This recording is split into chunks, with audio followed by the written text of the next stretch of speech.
Welcome back to Bazaar Morning Call. Lots of stocks in focus. First up, SBI had some disappointment in their numbers. Ritu is here to give us the fine print. Ritu, morning.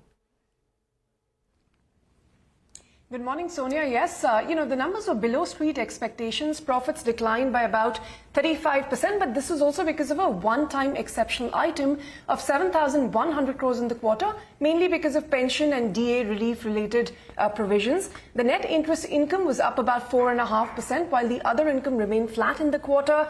The gross advances growth for SBI, that was strong at about 14.38% year-on-year, while the deposit growth was at 13.02% year-on-year. But sequentially, if you look at the deposit growth, it was quite weak at just 1.56%, below some of its peers. In fact, the CASA ratio even fell by 7 basis points in the quarter. But the management said that this fall was because of flow of funds from savings to term deposits, and they don't really expect any major increase in the deposit rates going ahead. As for the advances, they've given us a guidance of 14 to 16% credit growth for the full year, with about 4.6 lakh crores in the pipeline as far as the loans were concerned. Now, margins continue to decline for SBI, as we've been seeing across the spectrum, coming in at 3.22% for the quarter, down 7 basis points.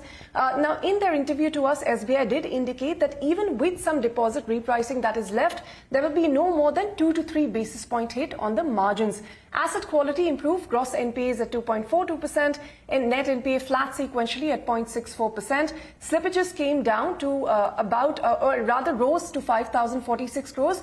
But there was a pullback of about 900 crores in the quarter.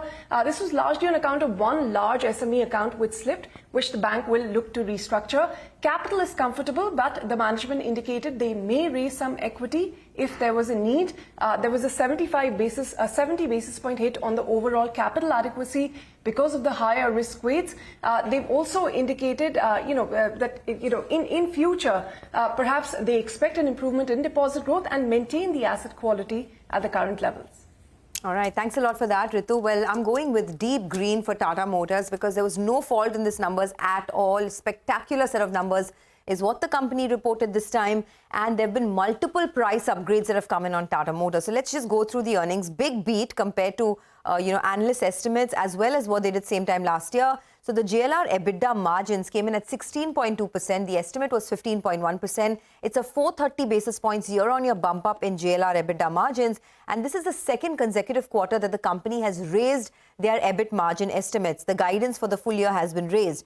Earlier, they said that the EBIT margins will be about 8%. Now they've said that the EBIT margins will be 8% plus. So this is the second quarter that they have raised their EBIT margin guidance. They continue to expect operating cash flows to support the net debt of less than £1 billion by the end of FY24. And they have stuck to their guidance of net cash positive by FY25. The key numbers will be there for you on your screen. Consolidated revenue growth of 25%, core EBITDA up 43%.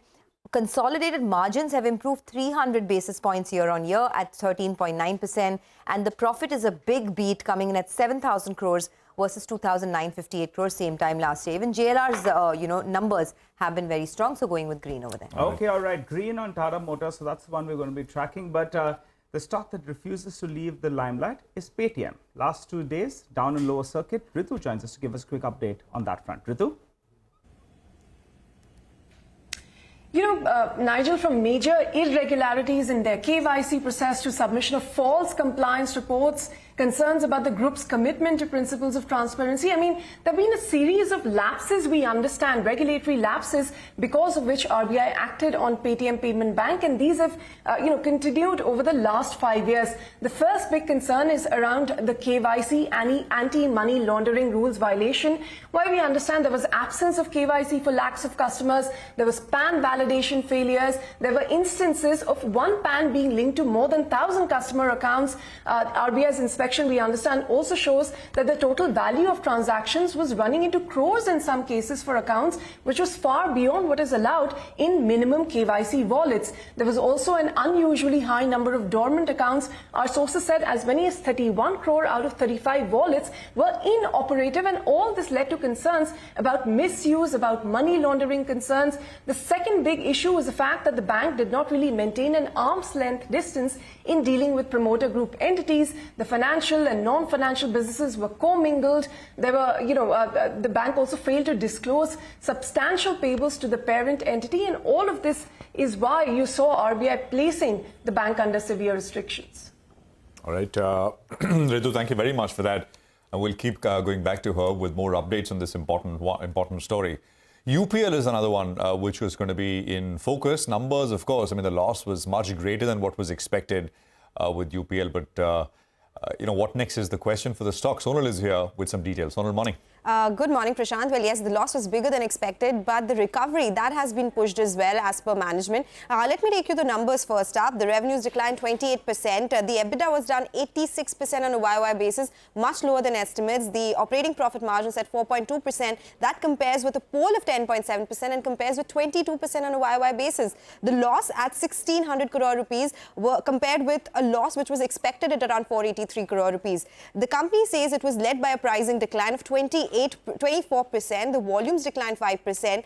The pressure continues as far as destocking is concerned. Their working capital days, they increased to 155 days versus 121 days, and they expect it to continue as well. The recovery is only expected from quarter 2 of FY25 versus the second half that they had expected earlier, so that's a bummer. Jeffries has cut the target price to 635 rupees a share. Nuvama has downgraded it to reduce. They've cut the target price as well. So the stocks should see some red today.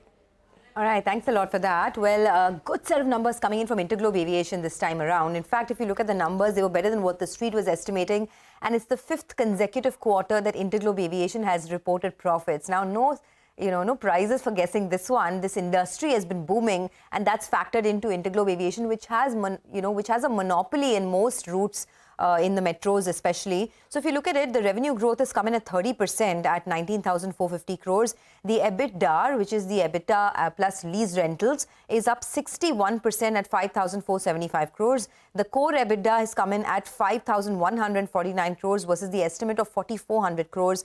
The margins have improved to 26.4% versus 20.8%, and the profits have doubled year on year, coming in at little less than 3,000 crores versus 1,400 crores same time last year. The debt, although on a year-on-year basis, the debt has gone up. Sequentially, the debt has also come down. So, I think the street will go with a bright green on this one. But the other stock that could be bright green is Delhivery. Reported profits for the first time ever. So, delivering this time, Mangalam. Delivering this time indeed, and this seems like the season of all these new age companies turning around because, Delhivery reported a profit for the first time. PB Fintech earlier reported a profit as well. And this is not all. It's also reported its highest ever quarterly revenue and EBITDA. So just to run you through the numbers, 20% jump in the revenue is what we saw, just shy of that 2,200 crore mark. The EBITDA came in at around 109 crores. This compares with a loss of 73 crores. And as a result of which, on the bottom line, there was a profit of nearly 12 crores versus a loss of nearly 200 crores same time last year. The internals were strong as well. Express business, which is the mainstay of the company, volumes grew 18%, revenue grew 21%. Part truckload business, so volumes grew 37%, revenue grew 37% as well. Full truckload business, which is a smaller part of the business, saw a revenue growth of 51% itself. Management commentary was positive too. So while we see a lot of green on Delhivery on the back of these numbers, the only fly in the ointment is the potential supply that may come in from, SoftBank, which holds about 12% stake in the company. Remember, they've been selling stake last quarter as well. They sold about 2.7%. Okay, all right. Mangalam, thanks a lot for that. Well, let's go back to Ritu. She's having a busy morning. She's here to tell us about how results from Bank of India as well as LIC Housing Finance looked. Ritu?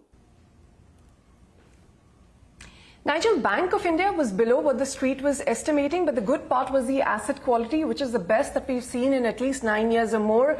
The profits were up about 62.4% and 1869 crores. The net interest income was down 2.4% at 5,463 crores. The net NPA improved sequentially to 1.41% and gross NPA at 5.35%. The deposit growth, that remained weak as we've been seeing across banks at a 9-quarter low. Deposits grew by just 0.6% sequentially, and the margins also continued to remain compressed despite that at 2.85%. As far as LIC Housing Finance is concerned, again the P&L was above street estimates, but overall business momentum was not too strong. The profits came in at 1,162.9 crores. The net interest income was up by about 31% year-on-year at 2,097 crore rupees. Disbursements came down, year-on-year at 5.7%. They were up sequentially 3.5%. Gross NPA ratio improved just marginally to 4.26% and net NPA ratio at 2.24%. Ritu, thanks very much for that as well. Now, Aurobindo, Pharma and Torrent should be in focus as well. Ekta has got details on both. Ekta, morning. Thanks for that. Well, yes, Aurobindo will continue to be in focus today because they have reported to the exchanges on Friday post-markets that the UGR Unit 3, which is basically earlier Unit 4, the one which was getting inspected, was inspected by the US FDA. It was issued 9 observations by the US FDA. And in fact, the company has decided to temporarily stop manufacturing on certain lines. So that should come in as a fresh negative. 9 observations plus stopping manufacturing on certain lines. But remember that the street probably already got a whiff of it because you could see it in the stock reaction. They've already started working with regulatory authorities, third-party consultants. At this time, they don't foresee any material impact on the business. Remember, this is a formulation manufacturing facility, one of the most important for Aurobindo, inspected from Jan 22nd to Feb 2nd. Maybe a little bit of something that could soothe nerves for Aurobindo. They're going to sell their business assets for one of their subsidiaries to Empower Clinic Services. They're going to receive $52 million on disposal of that. Torrent Pharma, EBITDA margins at all-time highs, US revenue down 7% year-on-year, but they have guided for sustained improvement in margins. Plus FY24, US may see a decline, but they're guiding for a pickup in FY25 with 6 to 7 launches planned, and that should probably keep the stock active today. All right, thanks a lot for that. Let's take a quick break. On the other side, market expert Prakash Diwan will be joining in. We'll discuss all of these stocks and more, and we'll also talk about some of the other buzzing stocks in the news. Stay tuned.